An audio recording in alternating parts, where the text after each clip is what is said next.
The History of Raven Rock, Volume 2, by Liren Teleno. After a few years, the relentless ash storms from the ever-erupting Red Mountain had transformed Solstheim's southern reaches into pure ash wastes, reminiscent of those present on Vardenfell itself.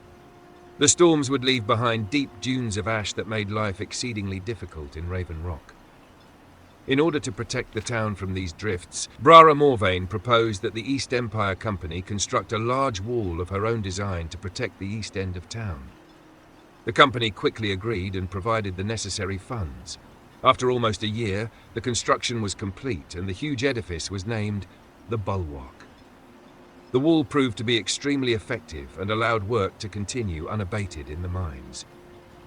In 4E16, when Solstheim was passed into the hands of the Dunmer people, the East Empire Company was forced to relinquish Raven Rock's control to House Redoran.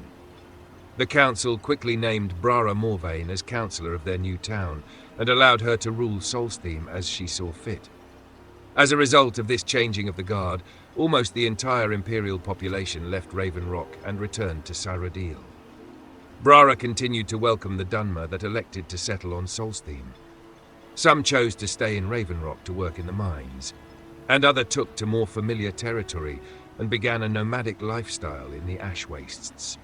The next few decades were the golden years for Raven Rock. Brara Morvain was keeping the peace. The mines were still producing large quantities of ebony, and the Dunmer that lived on the island were happy. After almost 50 years of prosperity, in 4E65, Brara Morvain finally succumbed to old age and passed away.